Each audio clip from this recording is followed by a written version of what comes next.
All right. There's a bunch of games in week one beyond Thursday night. And it's such a fun time to be a football fan and a football bettor. Honestly, there's no better time of year than when college football's 2 weeks in and NFL's rolling. So let's do some big picture NFL discussion quickly. We can go through some of the spots that the Dimers model likes. We'll do that in just a few minutes. But first, maybe let's go back and forth with some storylines to watch that we're most intrigued by. What's your top thing you're looking for in week one? It's got to be fantasy football. Everything fantasy football. I know this is a sports betting podcast. Don't tell my boss I'm talking about fantasy football, but this is what I'm most excited for this week. In an effort to reduce how many leagues I'm in this year, I somehow added 2. This was last time I wrote these show notes. It was only 1, and I've joined another league since then. I think I'm up to 7 now. I can't even keep track. It's also a QB superflex with a defensive player. I've never done that before. So, I'm just all in, committed to the bit this year. And hopefully we'll get started pretty hot in week one. Like a nice Ashton Gianti, Derrick Henry explosion spot. Because somehow in one league I ended up with the 2 of them. So, love it. Yeah. Incredible. Hey, you got to follow your passions, Dave. And I remember from a couple of years ago, we worked together. You couldn't keep this man away from a fantasy draft when football season got here. So I'm with you. I only have 2 teams this year, but I've heavily invested in the same roster builds with both of them. And I'm going to speak to both of them in just a moment with what I'm most looking forward to. To start, I've got new quarterbacks on my mind in week one. I think there's a lot of breakout candidates / guys that, graded out really positively as some of the best quarterbacks in the league last year in new situations. And specifically a few I'm keeping my eyes on.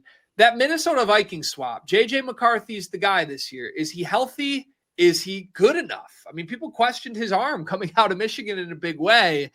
They're going all in on him, enough so that after a great year with Sam Darnold, they said, no, thank you. Meanwhile, Darnold's kind of not being talked about at all in Seattle, and now he's got Cooper Kupp with him. It's not like he stumbled into the worst situation ever there. So those 2 heavily interested in, and then even the rookie Cam Ward, Michael Penix, his first year in Atlanta. Spencer Rattler's going to get a shot, which is crazy. I'm curious to see who flops and who stars in week one. Are any one of these particular guys a definite flop for you? I can't imagine that Spencer Rattler can actually be a productive NFL quarterback. Can you? No. I was listening to the Dan Patrick show this morning, and some guy called in and was like, I'm very confident in our quarterback. And he's like, Spencer Rattler? It's crazy. I was stunned he won the job, truly. But he's also like must-see television, though. Like, I'll be dialed into Saints games as long as he's playing. Maybe betting defense anytime touchdowns against him. Who knows? All right, take me to storyline number 2. We both brought 3 of these. What's number 2 for you? Number 2, we've more or less talked this one to death at this point by nature of the Thursday night game and the Micah Parsons train, but it's the Cowboys. I'm a Cowboys fan. I did say I don't think I'll watch a single game this year if they trade Micah Parsons, but I'm not quite sure I'll be able to do that and hold up my end of the bargain here. So I am excited for the Cowboys despite the turmoil. I'm really curious to see what George Pickens does for this team. He's like sort of a favorite player of mine, like one of those frustrating guys, but I think you kind of fall in love with their potential, their upside, and you just see him like that for 3 or 4 years, and then maybe it pans out or doesn't. But I think that was a really good move for them. Feasibly can't go worse than Brandon Cooks, which was good. So I'm saying, it should be even better than that. And if anything, it'll open up CD for another crazy year. Yeah. I was going to say, in theory, it should help George a ton, but also CD. I think Pickens is a guy, if he's your wide receiver 1, I don't really want any part of it. I just don't think he has a ton of tricks to get away from being the focal point of a defense. But It's going to be fascinating to watch him as a wide receiver 2, because no defense is going to worry more about George Pickens than they are CD Lamb. To an extent, I could see George having a career year because of that, but I could also see George Pickens being frustrated that he's being treated like a wide receiver too, when he feels he has all the talent in the world. So I'll be tuned in, just like I know you will be, Dave, even though you swore off a Micah Parsons-less Cowboys team. My team to watch is my rival. How about Ben Johnson's Chicago Bears? I mean, listen, I want so badly for Ben Johnson not to be great. Trust me. I after how he flamed out in the playoffs, and I think the ego it took for him to call all these trick plays when we're down 14 in the second half of a divisional game, there's a downfall here that could happen. But then I watched this team in the preseason. He is an offensive genius. There is just no denying it. What he turned Jared Goff and all these skill position guys that have broken out. I mean, Jamal Williams led the NFL in rushing touchdowns a couple years ago. It's Jamal Williams. That's Ben Johnson and his system and what he was able to build. And now you give him a guy in Caleb Williams that a year ago we thought would be a superstar, who I think came into the worst coaching situation in the league last year. I'm heavily invested. I mentioned my fantasy drafts. I'm heavily invested in Bears this year. I've got Caleb Williams on every team. I've got multiple receiving targets for him on every team. And one way or another, either I win because it flops and the Lions dodge a bullet, or my fantasy teams win and the Bears are pretty damn good, like I suspect. Nice. Are you basically the Wolverine meme, sitting there in your bed looking at a picture of Ben Johnson? Yeah, that's the real reason you're turning into the Bears games? Pretty much. I had a conspiracy theory going for 2 seasons that the best outcome for my Detroit Lions was for Dan Campbell to step down when it was Ben Johnson's time and hand the franchise to him. Now, that would never happen, but I'm pretty terrified that we have a meathead football coach and they got the offensive genius, to say the least. Yeah, maybe we'll actually see what has been the secret sauce. It might be time. Yeah, it really might. Yeah. All right, third storyline. Let's each hit ours. What do you got? Yeah, well, you and I are pretty much completely aligned on this one. It's the rookie rollout. Always exciting. The running back class this year is seemingly stacked. Not to go back to fantasy once again, but yeah, if you were drafting, you saw the running backs were flying. Emeka Ibuka for the Bucks, really exciting there. Crazy fast receiver, really good hands. Now he's playing for the Bucks with Baker Mayfield, who's an absolute gunner. Could be a really, really big week. I'm tempted to do a little rookie touchdown parlay. We'll have to see who gets the call, but Ashton Gianti, Emeka Ibuka, and Travis Hunter maybe. We'll have to see. Yeah, it's fun. It's fun to bet the rookies, like I said. Yeah, my third point here would be sleepers on the rookie side. To me, you can find names that the recreational football fan would just have no idea who it is. But by week 3, everyone's going to know who they are. Every year, there's 2 or 3 of those guys that just immediately pop off the page and outperform expectation. And this year in the preseason, the world fell in love with Ja'Cory Krosky-Merritt, the Washington Commanders back. Now, he came out and he's listed as the running back 4 on the depth chart. But that could be a blessing in disguise, because if that's how he's listed and the team's just trying to keep him under wraps and he gets a few carries in week 1, you might end up maximizing your value with the book. So I'm very tuned into what he's going to look like. There's some receivers I really like. Tesla from the Lions from Arkansas has had a huge preseason.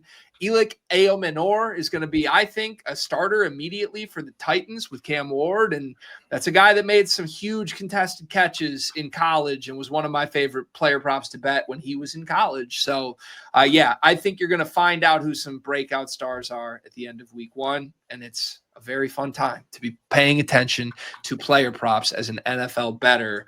All right, let's go back to the model here. Dimer's best bets for week 1. I'm going to let you steer here. Where is the model targeting for our best bet this week?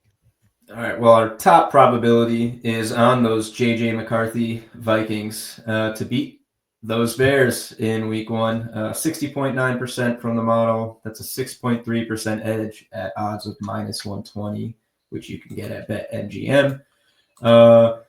Look, I don't know what to think about this game, to be honest. I mean, you have the Bears looking to try and turn things around with Ben Johnson now possibly their biggest weapon, not even on the field, their biggest weapon in years and years and years. And then you have the Vikings, who were surprisingly one of the best teams, at least to an extent last year. That was Sam Darnold and his career year that he's had. What do we... what does the season hold for JJ McCarthy coming back from injury before his career even got started? So, if you're asking me, I truly have no idea. The model, 61%, seems to have a pretty strong lead in favor of the Vikings on Monday Night Football. I guess you got till Monday night to lock that in, but you don't want to miss the value if something happens and shifts. If you look at our predictions for that game, you see that we actually like the Vikings to cover. So, it's only a 1.5 point spread. So maybe that does a little bit more for you. They have the money line. You get pretty much even money at that. That's our highest probability of the week. Let's see what we got. Value. Jets to cover. This is an interesting one. Earlier in this week, we actually had a little value on not this week, in the weeks leading up to the season, a little value on the Steelers money line, but that has tightened up a bit. I think the spread may have moved because I think I saw 1.5 earlier. It's now 2.5, which our model loves for the Jets. Actually gives this a high value signal, which means it's one of our top edges of the week. It's 8.2% at a probability of 58.2, which is at even money on Caesar Sportsbook. Another really interesting one. I mean, you could not have scripted this better with Aaron Rodgers returning to MetLife on what will likely be his final ride, and Justin Fields getting reset number 3 against his former team from last year, although I think he played about 5 games for them. They went with the Russell Wilson experiment. So, 2 really interesting games. These are the types of games that I like to lean on the model for, because when I don't really have a strong lean, I, hope to believe that the data is doing the work for you there. So, I think both these teams have a good chance to do what they got to do. I'd probably lean Vikings money line over Jets plus 2.5 if I absolutely had to pick one. That's just, the Steelers are the Steelers. Mike Tomlin has been here before, and this Jets team, which is now missing Elijah Vera Tucker, which I just remembered, probably for the season, which is certainly not good for a Justin Fields who's still trying to figure out exactly how to be an NFL quarterback. Yeah, trying to figure out where to run forward is usually Justin Fields' plan. But hey, I don't need much of a push to fade Aaron Rodgers, so I'm in on the storyline of this bet. And if we get any probability that leans away from Aaron Rodgers, I'll tag along. But hey, that is I don't know. I don't want to joke about it because listen, we are always going to promote responsible gambling. That's what we believe in. It's never smart to come out and be like, I'm betting every game this weekend. But I also know that like the recreational bettor that pockets beer money to make sure they can sprinkle $10 here and there on a game sometimes doesn't have a lean on a game. And that's what I love about the Dimers model is sometimes just sorting through the biggest probabilities of the week will flip you from feeling like you have no sort of pulse on a game. That's how I would have felt about Jets, Steelers, 100% coming in. New quarterbacks, 2 guys with history with the opposing team. I don't know where to go here, but Dimer says there's a large probability. And usually if you blindly follow the Dimers model, it leads you to profitability. And to that point, I want to take us through some of the results from last season with just following this model. If you were to have just blindly tailed every single Dimers best bet on DraftKings last season, you would have returned over $1,800 in profit as a $100 straight better across 122 total bets.